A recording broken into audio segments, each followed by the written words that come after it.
Avengers n'est toujours pas de retour au cinéma. En attendant, les mêmes créateurs nous proposent une production Netflix qui a coûté bonbon pour notre plus grand plaisir.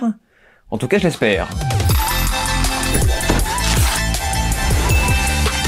Salut à tous, c'est Vince, alias Amir Game. On se retrouve aujourd'hui pour parler d'une production Netflix du nom de The Gray Man, un film américain réalisé par Anthony et Joe Russo, qui sont connus pour avoir bossé sur quelques films issus du MCU, comme par exemple les derniers Captain America, ou même les derniers Avengers. Ils se sont cette fois-ci réunis non pas pour du Marvel, mais pour adapter un roman du même nom de Mark Greaney. Et ce nouveau long métrage a donc bénéficié d'une sortie limitée en salle pour ensuite avoir sa diffusion mondiale grâce à la plateforme Netflix. Et attention parce qu'on parle de là d'une des productions les plus chères de cette même plateforme, un petit peu comme Red Notice. Et pourtant c'est très marrant parce que j'ai l'impression que tout le monde, si ce n'est 100% des gens, ont oublié ce film Red Notice. Et je ne sais pas pourquoi, mais mon petit doigt me dit que ça sera exactement la même chose pour The Gray Man.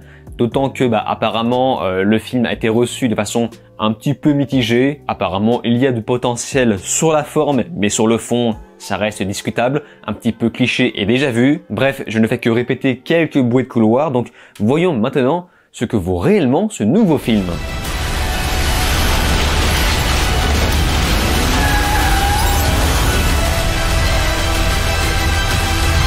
Centré sur le personnage de Gray Man, le nom de code de l'agent de la CIA, Kurt Gentry, alias Sierra 6. Anciennement tueur à gages de la CIA, ce dernier a été recruté dans une prison fédérale, jusqu'au jour où la situation bascule. Notre héros est cette fois-ci traqué par Lloyd Hansen, lui aussi un ancien de la CIA, et il est bien déterminé à mettre la main sur Gentry. Alors on reconnaît clairement la touche des frères Russo dans les dialogues, ça se veut mature avec une pointe de légèreté qu'on retrouve déjà dans certains Marvel, même si putain ça ne marche pas des masses hein.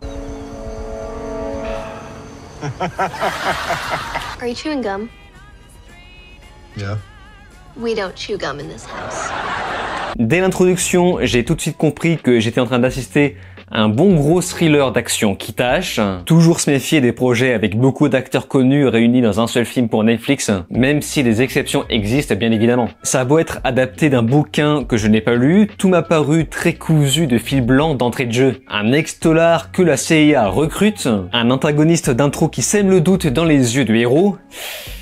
Et même quand le film tente de me surprendre, je me suis dit, ok, ça ne me captive pas plus que ça, mais ok, j'apprécie le geste, ils ont essayé quelque chose. L'autre problème, c'est que tout m'a paru très lisse, voire trop organisé. Ça manque de vivant et d'identité, ce qui risque forcément d'en faire décrocher plus d'un. S'il n'y avait pas eu toutes ces scènes d'action, j'aurais très probablement trouvé l'ensemble plutôt soporifique. De plus, le film met énormément de temps à démarrer, et il va véritablement décoller au bout de 25 minutes lorsque la dualité entre les deux personnages principaux se dévoile enfin, même si elle est implicite au commencement. Et malgré le fait que ça décolle, on n'est pas dans ce genre de métrage dont on ne pourra plus décrocher nos yeux de l'écran. Et ça c'est dû à plusieurs facteurs que je vais tenter de développer en commençant par exemple par le héros qui pour moi manque cruellement de charisme et de personnalité. En vérité, The Gray Man, ce sont deux rivaux cliché au caractère déjà vu dans un film fait et refait. Le coup du héros qui se soigne dans une fourrière, mais combien de fois on a vu ça? Tous les poncifs du Jason Bourne-like sont bien appliqués, sans parler du final en mousse.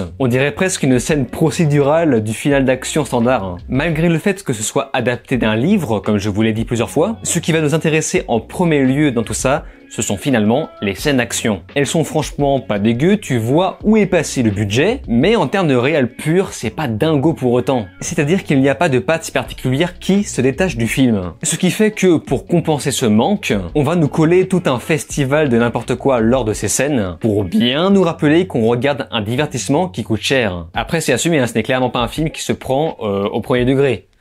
Enfin, je crois. Mais cela n'empêche qu'il y a quand même un certain soin apporté sur sa forme, avec un découpage minutieusement choisi. Ryan Gosling propose pour une fois un jeu un peu différent que d'habitude. J'ai vraiment eu l'impression de voir un ex-tolard dans son comportement, et en tête d'affiche, on aura à ses côtés un Chris Evans, très pote avec les réals après Captain America, qui nous offre une performance des plus malaisantes dans le rôle d'un méchant cliché comme la Muerte, qui en toute franchise ne lui va pas trop.